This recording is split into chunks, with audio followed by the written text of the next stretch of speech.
He tapped his champagne glass with a butter knife, right there at the head of the conference room table, with the cake still uncut and the catering staff standing against the wall, and he said, "I also want to use this occasion to announce some exciting changes in leadership at Callaway Meridian."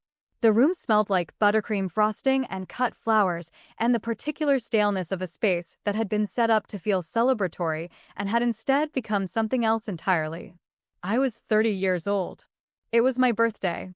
My name was on the financial statements of a $120 million construction company. Dennis Callaway was my stepfather. He was standing at the head of a table full of employees and family members, and he was looking at my younger brother when he said it. Not at me. I looked at the untouched cake. "Happy 30th, Simone," it said, in blue icing. Then I looked at Dennis. And I thought, he has no idea what he just started. If you've ever been the person who actually ran something while someone else got the credit, like and subscribe. Because this story is about 9 years of carrying a company's financial infrastructure, one birthday dinner that turned into a termination, and what happened when the two people who thought they were getting rid of me found out exactly what my name was attached to. My name was Simone Varga. I was 30 years old. And for 9 years I had been the chief financial officer of Callaway Meridian Construction Group, a commercial construction firm headquartered in Charlotte, North Carolina, that built schools, municipal facilities, healthcare complexes, and private commercial developments across the Southeast. $120 million in annual revenue, 340 employees, 22 active project contracts at any given time, and a financial infrastructure that I had built, maintained, and held together with the specific competence of someone who learned early that in a family business, nobody else is going to do it correctly if you don't. My mother had married Dennis Callaway when I was 14. Dennis was 16 years older than her, had built Callaway Meridian from a regional concrete subcontractor into a full general contractor over 18 years, and was, in the way of men who build things with their hands and then build companies with those same hands, genuinely competent at the operational side of construction and genuinely lost at the financial side of anything. He knew how to read a construction site. He could not read a financial statement with confidence. I joined the company at 21, right out of college, with a finance degree and an intention that I told myself was temporary. I had planned to stay 2 years, learn how a real company worked from the inside, and then go somewhere with formal career infrastructure. I stayed because the books were a disaster and I was the only person in the building who could see it clearly. Not a fraud disaster. Not a crime. Just the accumulated financial looseness of a construction company that had grown faster than its administrative systems, where project cost tracking lived in a spreadsheet that one of the project managers had built in 2009 and nobody had touched the underlying logic of since, where the bonding applications were completed annually by a local insurance broker who knew enough to be dangerous, but not enough to be excellent, and where the banking relationships were managed on the basis of Dennis shaking hands with the same loan officer he had known since 1998. It was not a broken company. It was a company that had outgrown the financial management it had. I rebuilt it over 3 years. I passed my CPA exam in year 2. I redesigned the project cost accounting system from scratch, implementing a job costing structure that tracked actual versus budgeted costs at the task level across every active project, which gave us the ability to see margin erosion in real time rather than at project completion. That system alone recovered approximately $2.4 million in cost overrun visibility in its first full year, because we could catch budget deviations at week 4 instead of month 14. I restructured the banking relationship in year 3, moving from a single relationship with a regional bank to a primary credit facility with a larger commercial lender, negotiating a revolving credit line of $18 million at terms that reflected the company's actual financial profile rather than the personal relationship model Dennis had been running on. I was named as Chief Financial Officer of Record on the credit agreement. The covenant structure required that Callaway Meridian maintain a CPA-credentialed CFO in active employment for the life of the facility. That was a standard commercial lending covenant for a construction company of our size. Lenders want to know that someone qualified is watching the numbers. I had proposed it. Our lender had agreed it was prudent. Dennis had signed the credit agreement without reading the covenant section carefully, because he trusted me to have read it, which I had. But the weapon was not the banking covenant. The weapon was the surety bond program. In construction, surety bonds are not optional. They are the difference between being able to bid on public contracts and not being able to bid on public contracts. A surety bond is a guarantee issued by a bonding company, backed by the contractor's financial profile, that the contractor will complete the work they've contracted to perform. On public projects, school buildings, municipal facilities, government offices, bonding is a legal requirement. Callaway Meridian's surety bond program was managed through a national bonding company called Meridian Surety Partners, and it provided us with $22 million in single project bond capacity and $65 million in aggregate bonding capacity. That capacity was what allowed us to bid on the projects we bid on. Without it, we were a private sector-only subcontractor. With it, we were a full general contractor competing for public sector work that represented 38% of our annual revenue. I had restructured the surety program in year 4. The previous program had been adequate for a smaller company. It was not adequate for a $120 million contractor bidding on projects in the $8M to $18M range. The bond capacity was insufficient, the premium structure was inefficient, and the underwriting relationship was transactional rather than strategic. I spent 6 months building the new relationship with Meridian Surety Partners. That meant providing them with 3 years of audited financial statements, a detailed company financial narrative, our job costing system documentation, our project backlog analysis, and a direct working relationship with their underwriting team. The underwriting relationship was the important part. Meridian Surety's underwriting for a construction company at our scale was not a form-filling exercise. It was an ongoing relationship, renewed annually, based on their comfort with the financial management of the company. That comfort was grounded in specific things: the quality of the financial statements, the consistency of the project cost accounting, the reliability of the CFO's professional credentials and track record. I was named as Principal Financial Officer on the bond program underwriting application, not just as a title.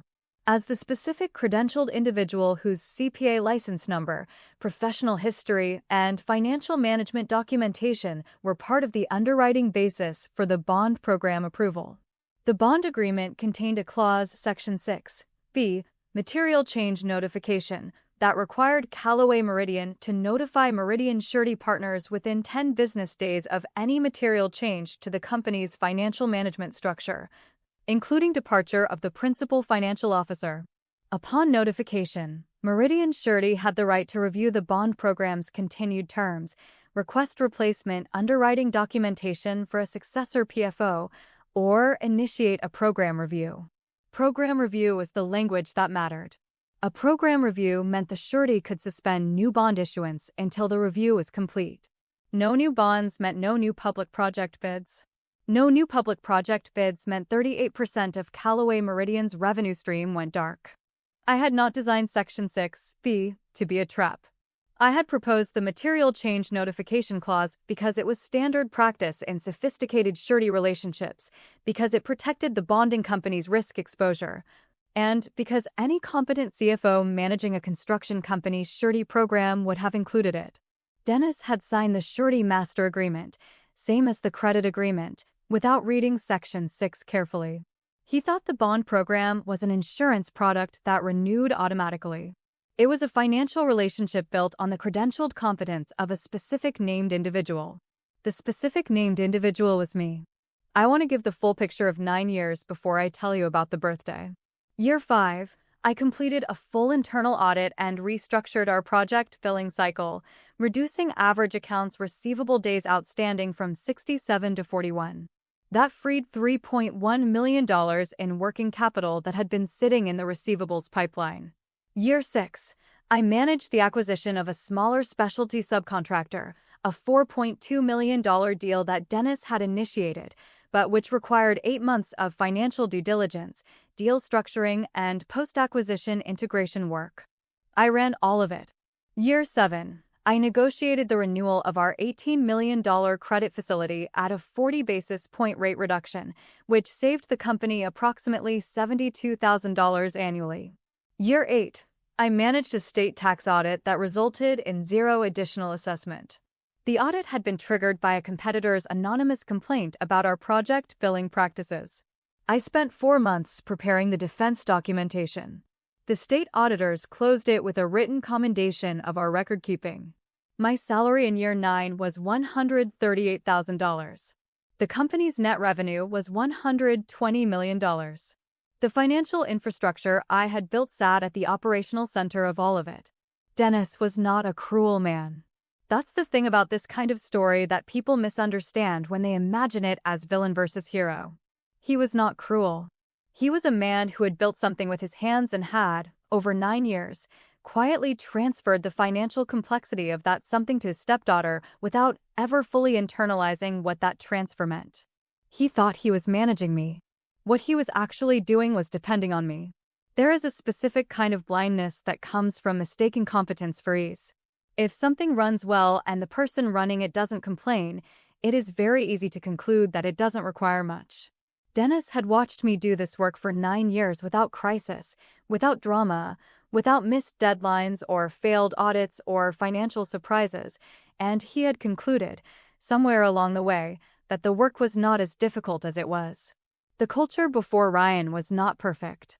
The culture before Ryan was a family business, which meant it was affectionate and suffocating in equal proportion, that credit was unevenly distributed in the way of places where relationships predate the organizational chart, and that I had accepted a salary 40% below what a comparable CFO would have earned at a non-family company in exchange for the stability and autonomy of building something I had real authority over. That was the deal. I knew the deal. I had made it with open eyes. Then Ryan graduated. Ryan Calloway was Dennis's son from his first marriage. He was 26 years old. He was Dennis's biological son, which was a fact that had existed my entire life and had lived quietly in the background of our family arrangement for 16 years, like furniture you stop noticing. Ryan had a degree in business administration from a university in South Carolina that was solid and unspectacular. He had spent 2 years at a commercial real estate firm in Charleston, doing what he described as deal origination, which from what I could observe in practice meant attending networking events and being charming at them. Ryan was very good at being charming. He was 6 feet 2 inches, with the kind of easy physical confidence that comes from being tall and blonde and the son of someone people respect. He wore clothes that fit well and made them look casual, which is an expensive skill. He smiled at every person in every room in the specific way of someone who has learned that warmth is a competitive advantage and deployed it with the light touch of someone who does it naturally. He was not stupid. I want to be precise about this. Ryan was not stupid in the way of people who fail at things. He was insufficient in the way of people who have never been asked to do something hard enough to reveal the edge of their competence. He had never managed a cash flow statement. He had never prepared a bond application. He had never negotiated a credit facility or managed a tax audit or reconciled a $4 million project cost overrun. He had attended 3 board meetings as an observer before Dennis announced, in the 4th board meeting, that Ryan was joining Callaway Meridian as Vice President of Business Development. I had no problem with that announcement. Business development was genuine. We needed it. Ryan's networking skills were real. I noted it and went back to work. His first week, Ryan sat in on the weekly project review. He asked 6 questions. 5 of them were good questions. One was about whether we could build faster by using less rebar. I noted that one and filed it away. His 3rd week, Dennis invited Ryan into my monthly financial review meeting. The meeting where I reviewed the trailing 30 days of project cost performance, cash position, bonding capacity utilization, and receivables with Dennis and the 2 senior project managers. Ryan attended. He sat next to Dennis. He had a notepad. At minute 14, he said, "What's the bonding capacity utilization number mean exactly?" I explained surety bonds. Bond capacity. How it related to project volume. He said, "So it's basically like a credit score for contracts." I said, "It's more specific than that." The underwriting is based on the financial management profile of the company, including the credentials of the principal financial officer. He nodded with the confident nod of someone who has filed the information under understood without fully processing it. Dennis said nothing. His fifth week, Ryan came into my office and said, Dennis wants to see if some of the financial reporting could be simplified for the board deck. Like, condensed. He says it's a lot of detail. I said, the board deck is 14 pages. What does he want to condense? Ryan said, he was thinking like, could you do it in 5 pages? I said, I can do a 5-page summary. The underlying detail still exists. Ryan said, right, but he was thinking the summary could be the main thing. I looked at him. The underlying detail was the main thing. The underlying detail was the basis on which the credit facility covenants were monitored, the surety program underwriting was maintained, and the tax compliance was documented. I said, I'll prepare a 5-page executive summary for the board deck and maintain the full financial package separately. Ryan said, cool. He said cool the way people say it when they think they've accomplished something. He had not accomplished anything. He had given me a data point. His 8th week, Dennis and Ryan had a dinner that I was not invited to and that I only knew about because my mother mentioned it in passing the following Sunday, the way she mentioned things she thought were unremarkable. She said, Dennis and Ryan had a really good conversation Thursday. Dennis is so excited to have him engaged. I said, that's good. She said, he's been talking about succession planning. I said, has he? She heard something in my tone and changed the subject to the garden. I drove home thinking about succession planning in the specific way of someone who has built the financial architecture of a company for 9 years and is now doing arithmetic about what succession planning means when it involves a 26-year-old who thought surety bonds were a credit score. The birthday dinner was the 3rd week of October. Dennis had organized it. Conference room, catering, the whole team plus family. My mother was there. Ryan was there. The 4 senior project managers, the office administrator, 2 site supervisors who had come in from active projects, and 7 other employees. Dennis gave a speech about my first decade at the company. It was warm and specific. He mentioned the tax audit defense.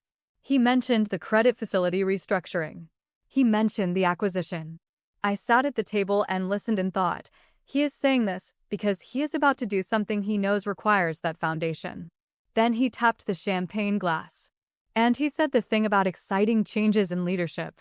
He said Ryan would be stepping into a new role as president of operations, a newly created title that would sit above the existing project management structure.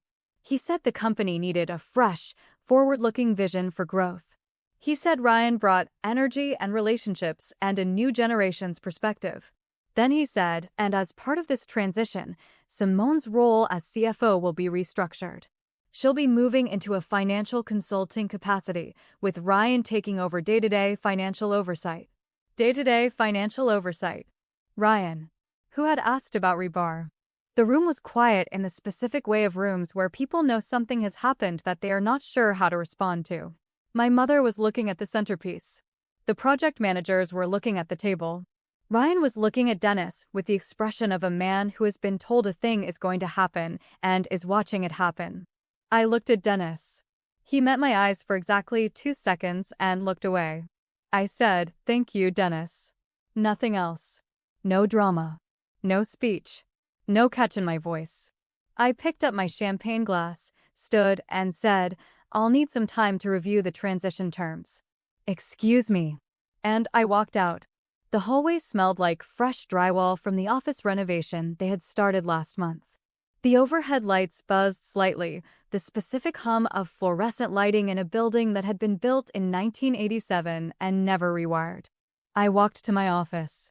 I closed the door. I sat at my desk. I opened my laptop. I typed 1 word into the search bar of my document folder. Surety. I drove home 20 minutes later. My apartment was in a building on the south side of Charlotte on the 8th floor, with a terrace that looked out over the city in the direction of the Blue Ridge foothills on clear evenings. October evenings were clear. The sky was doing the October thing it did in the Carolinas, which was going from blue to violet to something nearly green at the horizon, the kind of color that doesn't exist a name for. I poured a glass of wine. Not to celebrate. Not to mourn. I called a woman named Adrienne Foss. Adrienne was a financial and employment attorney who had represented 3 clients I knew personally and who was known in Charlotte's legal community for being direct, meticulous, and completely unconcerned with the personal discomfort of the opposing party. She picked up on the second ring. It was 8:47 p.m. I told her what had happened. She asked 4 questions in order. What is my employment status as of today? Is there a written employment agreement? What does the credit facility covenant say about the CFO qualification requirement? And what does the surety bond program's material change notification clause require? I answered all 4. Employment status: still technically employed. No termination letter had been delivered. The restructuring had been announced publicly but not documented in writing. Employment agreement: I had one. A standard executive employment agreement from year 3 that had been renewed twice. It required 90-day written notice for role elimination and specified that any material reduction in duties or compensation constituted a constructive termination triggering severance. The credit facility covenant: yes, it required a CPA-credentialed CFO. Yes, it had a 30-day cure period for covenant violations before the lender could declare a technical default. Section 6(b) of the surety bond agreement: yes, it required 10 business day notification of any material change to the principal financial officer designation. Adrienne was quiet for 4 seconds. Simone, has the material change to your role been documented in writing? Not yet. The notification to the surety company is required when the change occurs, not when it's documented. The public announcement constitutes the change. That was my read. If you resign immediately, the notification clock starts from tonight. I'm not resigning immediately, I said. I'm requesting the 90 days my employment agreement specifies and then resigning, which gives you 90 days in which you remain the named PFO. Yes, and during which Meridian Surety has been notified that a material change is coming. Yes, and during which Ryan Calloway is already being introduced as the person in charge of day-to-day financial oversight without a CPA credential or any qualification that meets Meridian Surety's underwriting standards. Correct. Simone, she said, what exactly does a program review by Meridian Surety look like in practice? It looks like no new bond issuance until a qualified PFO replacement is accepted by the underwriting team. How long does acceptance take? Normally 4 to 6 weeks. If the candidate is well documented and the relationship is established. Is Ryan well documented? Ryan has a business degree and 2 years of commercial real estate networking experience. A pause. I'll draft the notification letter to Meridian Surety tonight, she said. You sign it tomorrow. We send it as your professional obligation under Section 6(b). I'll also notify the bank's relationship manager, I said. They need to know about the potential CFO transition for covenant monitoring purposes. Yes, do that in writing. I will. And your employment agreement notice of constructive termination. I'll send that to Dennis and to the board directly. She said, Happy birthday, Simone. I said, it got better toward the end. I stayed up until 12:30 a.m. reviewing documents.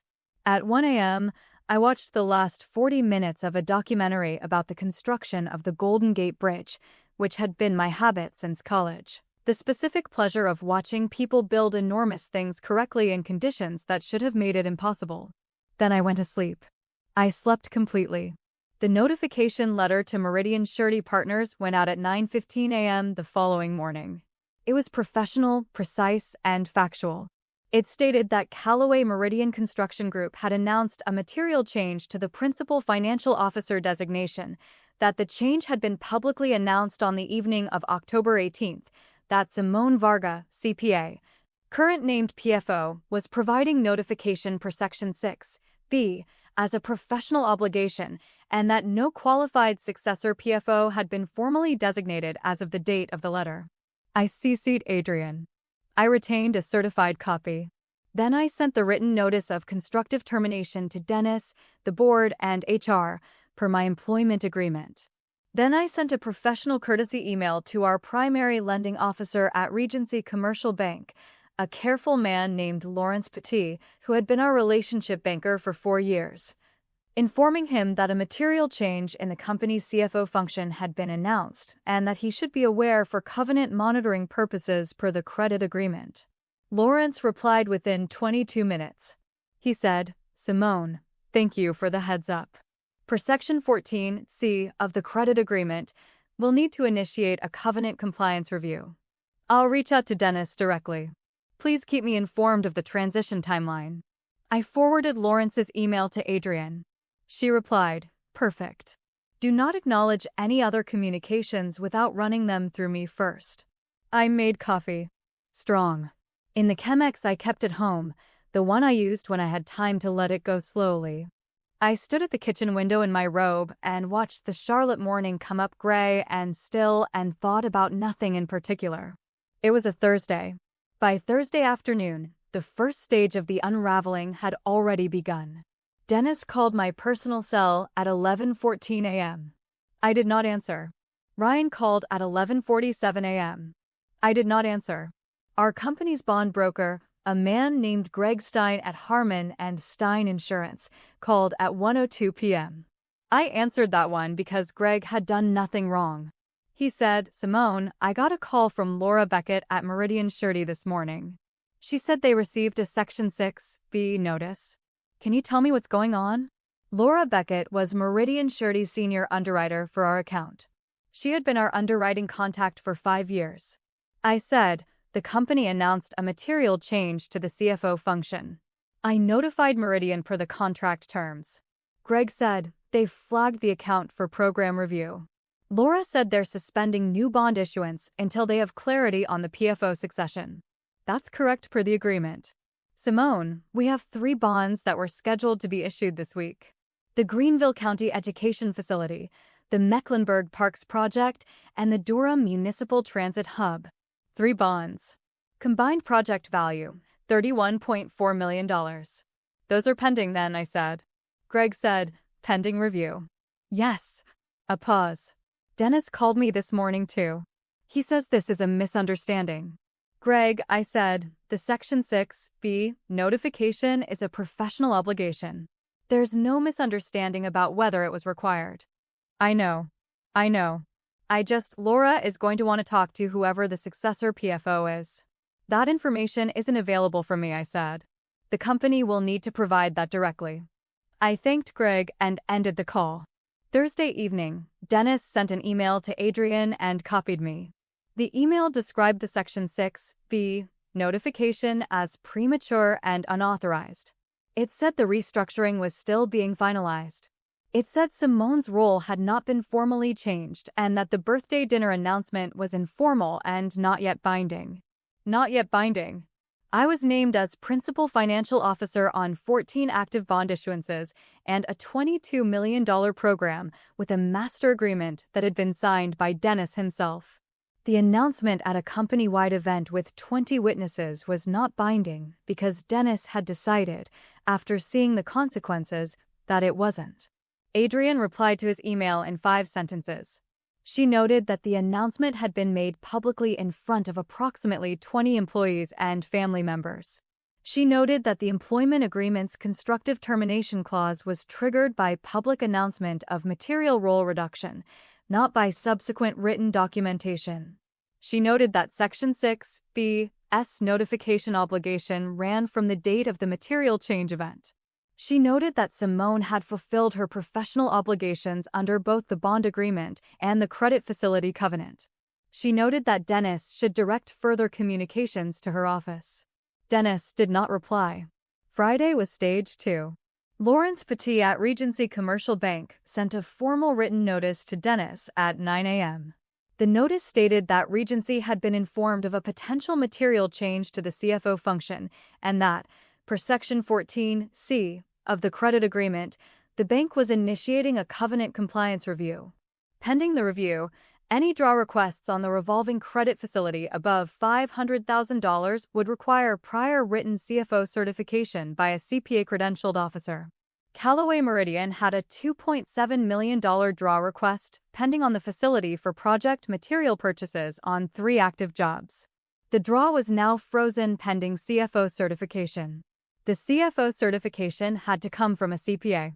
The only CPA at Callaway Meridian was me, and I was in constructive termination status. Dennis called Lawrence directly. Lawrence explained, with the careful language of someone who did not enjoy this conversation but who had done it before, that the covenant was the covenant and the bank's position was the bank's position, and that the documentation requirement was not optional. Dennis asked if Simone could provide the certification. Lawrence said that would be between Dennis and Simone. Dennis called Adrian. Adrian said she would convey the inquiry to her client. I said I would not provide certifications in my capacity as CFO while the constructive termination notice was pending and unresolved. That was not obstruction. That was self-protection. A CFO certification is a legal document.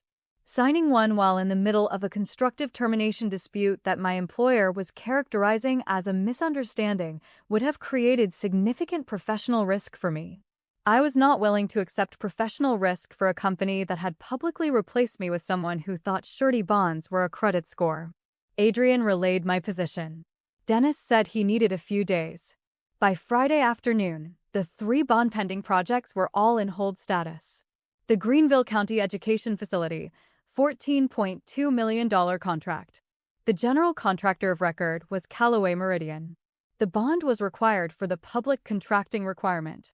Without the bond, the county could not issue the notice to proceed. The NTP was scheduled for the following Wednesday. The Mecklenburg Parks project, $9.8 million. Similar structure. The Durham Municipal Transit Hub, $7.4 million. The Transit Authority's procurement officer had already called Greg Stein on Friday morning asking about the bond status. $31.4 million in active contract value. 3 pending notices to proceed. All frozen. Ryan called Adrian on Friday afternoon. He did not have an attorney present. He called her directly, which was not strategically sound. He said, I need to understand what Simone is trying to do here. Adrian said, I represent Simone. If you have a question about what she's doing, I'd suggest your company retain counsel and direct the question to me in writing. Ryan said, she's holding the company hostage. Adrian said, she fulfilled a contractual notification obligation and exercised her employment agreement rights. If that feels like holding the company hostage, I'd encourage some reflection on what that says about the company's structural dependencies. He said, can we just talk, without the lawyer thing? Adrian said, I'm afraid not. He hung up. Monday was stage 3, and stage 3 was when it became visible to people outside the building. The Greenville County Procurement Office called Dennis directly on Monday morning because the NTP for the education facility was 2 days out and they had not received bond documentation. Dennis told them there was a brief administrative delay. The procurement officer noted the delay in her project log, which was a public record. By Monday afternoon, the Mecklenburg project manager, an independent owner's representative named Tom Sayers, who had worked with Callaway Meridian on 4 previous projects, called our senior project manager, Carl Briggs, to ask about the bond delay. Carl told Tom there was an internal transition in progress. Tom called Dennis directly. Tom said, Dennis, I've got a client asking me whether Callaway has a bonding problem. What do I tell them? Dennis said it was being resolved. Tom said, how fast? Because my client's architect is already asking if we should go back to the second lowest bidder. Dennis said he'd have an update by Tuesday. He called Adrian Tuesday morning. He asked what it would take to resolve this. Adrian said she would convey the question to her client. I said, full reinstatement on my terms or nothing. Adrian relayed it. Dennis said he needed to think. Tuesday afternoon, the Durham Transit Authority's procurement director sent a formal written inquiry to Callaway Meridian asking for confirmation of bond issuance status and requesting a timeline. The inquiry was copied to the Transit Authority's legal department. When a government entity's legal department receives correspondence about a bond delay, it does not remain an administrative matter for long. Greg Stein called me directly at 3 p.m. Tuesday. He said, Simone, I need you to know that Laura at Meridian Surety asked me to convey something. What? She said, and I'm quoting, that if the PFO situation isn't resolved with documentation within 15 business days, they'll need to formally notify all covered project owners of the program review status. Which means, It means every bonded project owner finds out the bond program is under review. Yes, including the 14 active projects. Yes, 14 active projects. Not just the 3 pending. All 14. Every project Callaway Meridian currently had under bond. Greg said, Dennis doesn't know about this yet. I wanted to give you a heads up. Thank you, Greg. I called Adrian. She said, when do you want to have the meeting?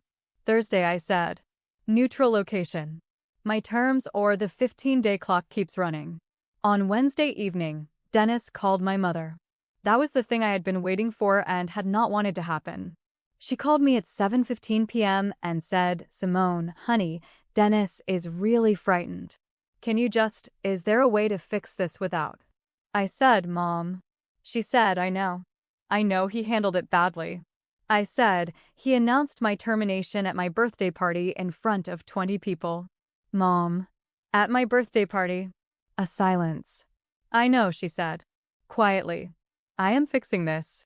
On my terms. That's the only way it gets fixed. She said, okay. She said it the way a woman says okay when she knows her daughter is right and it still costs her something. I said, I love you.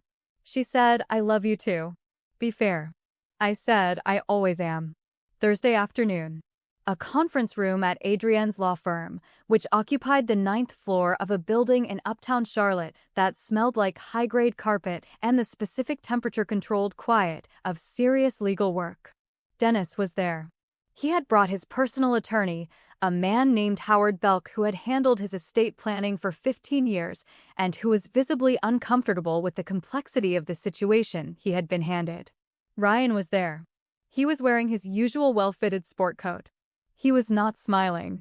He had the specific stillness of someone who has arrived at a meeting understanding for the first time that the situation is beyond his ability to navigate. I was there with Adrian. Dennis looked older than he had at the birthday dinner. For days had done something to his posture. He was 62, and for the first time in 9 years he looked his age. He said, Simone, I want you to know I handled this poorly. I said, I know. He said, the way it was presented, the birthday, he stopped. That was wrong. Your mother told me it was wrong and she was right. I said nothing. Adrian said, we appreciate the acknowledgement. Let's discuss terms. I had written them out. Adrian read them. Reinstatement as Chief Financial Officer, full title and authority. Reporting directly to the board, not to Ryan. Compensation, $195,000 base. A $42,000 increase from my previous $138,000, plus a one-time payment of $60,000 reflecting the 9 years of market underpayment documented in the compensation analysis Adrian had prepared. A formal board resolution making my employment agreement irrevocable except by unanimous board vote, excluding Dennis. Ryan's title of President of Operations could stand. His authority explicitly excluded financial management, surety program management, banking relationships, and contract financial oversight. Those functions belonged exclusively to the CFO. A written, signed acknowledgement from Dennis that the birthday dinner announcement constituted a constructive termination attempt and that the company's financial infrastructure had been placed at material risk by the unilateral restructuring. And the acknowledgement would be placed in the board minutes. Howard Belk said, the board minutes provision is non-negotiable, I said. Dennis looked at Ryan. Ryan looked at the table. Then Dennis said, the compensation. The $60,000. Yes. And the board minutes. Yes. He exhaled. Okay, he said. Howard Belk said, Dennis. Dennis said, the Durham Transit Authority's legal department is writing us letters. The Mecklenburg client is going back to the second lowest bidder. We have 3 projects that cannot proceed and 14 that are about to receive formal notifications. I will not negotiate with Simone Varga about whether her name goes in board minutes. He looked at me. Okay, he said again. All of it. The permanent damage was specific and it did not reverse. Mecklenburg Parks had already moved. By Thursday evening, when the terms were settled, the project owner had formally contacted the second lowest bidder. Callaway Meridian's $9.8 million contract was gone. Gone entirely. Not delayed. awarded to the competitor. The competitor was a firm called Trident Commercial, which had been Callaway Meridian's primary regional rival for 6 years. Trident issued a press release about the contract award. It did not mention why Callaway had lost the project. It did not need to. The Durham Transit Authority had noted the bond delay in its official project log, which was a public record, and which would appear in any due diligence review of Callaway Meridian's government contracting history for the next 7 years. The Greenville County Education Facility moved forward after I provided the bond certification on my first day back. But the NTP had been delayed by 6 business days, which required a formal schedule revision. The schedule revision added $112,000 in extended general conditions costs, which Callaway Meridian was contractually responsible for because the delay was attributable to the contractor's administrative issues. Meridian Surety added a provision to the renewed bond program master agreement requiring an annual board resolution attesting to CFO credentials and compensation continuity. That provision would sit in the agreement for the life of the relationship. Greg Stein told me, privately, that Laura Beckett at Meridian Surety had flagged the account internally as requiring elevated relationship monitoring. Not a reduced rating. Not a reduced capacity. But elevated monitoring. Which meant every annual renewal conversation would include a specific review of the CFO designation stability. The $9.8 million lost contract, the $112,000 schedule revision penalty, and the legal costs associated with the 4-day crisis, $228,400 in documented financial impact. The annual cost of my salary increased over what they had been paying me, $57,000.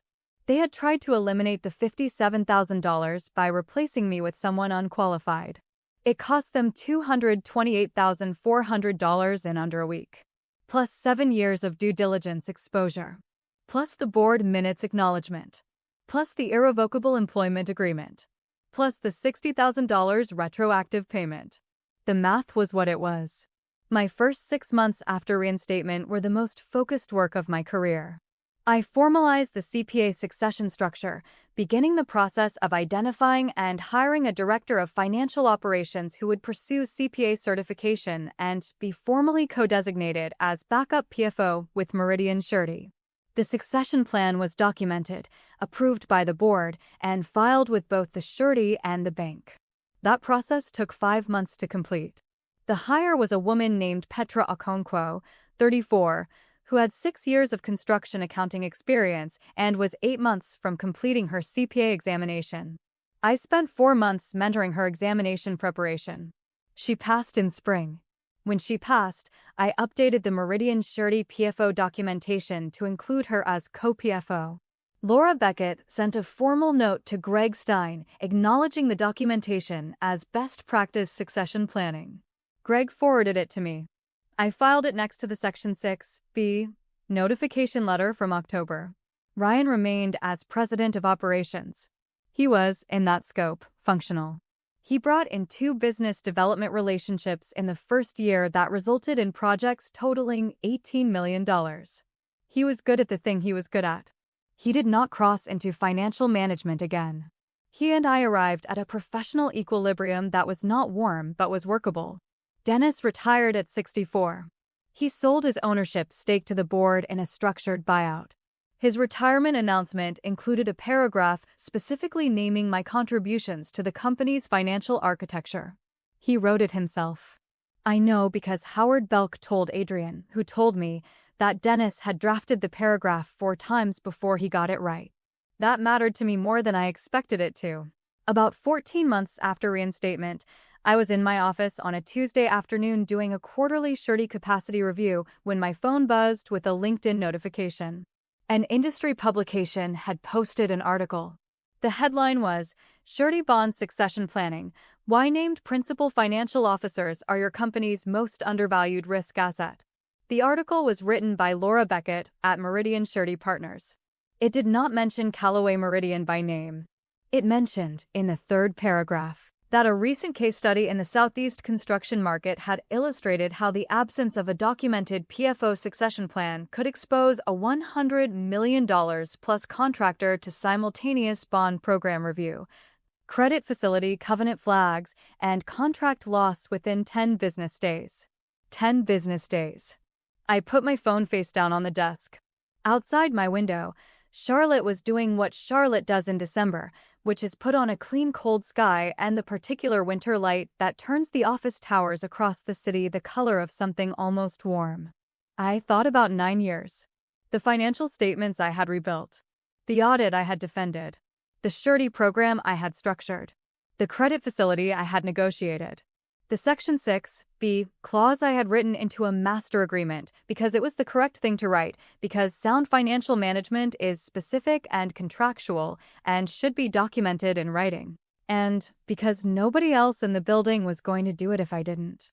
There is a specific kind of quiet that comes from having built something correctly and having it perform exactly as it was designed to perform. Not the quiet of victory. Not the quiet of revenge. The quiet of alignment. The thing working the way a well-designed thing works. Serving its purpose under the exact conditions it was built to serve. They thought I was a line item on a cost reduction spreadsheet. What they didn't know is that I was the specification the whole thing was running on.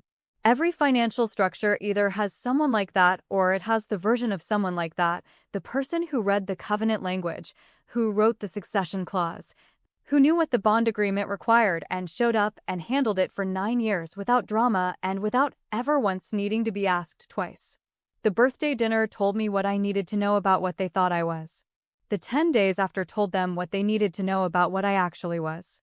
If you've been the invisible architecture of a company that couldn't see what it was standing on, like and subscribe. And drop a comment telling me about the thing you built that they didn't understand until you stepped back from it. I read every one. Because the real stories aren't in the board resolutions.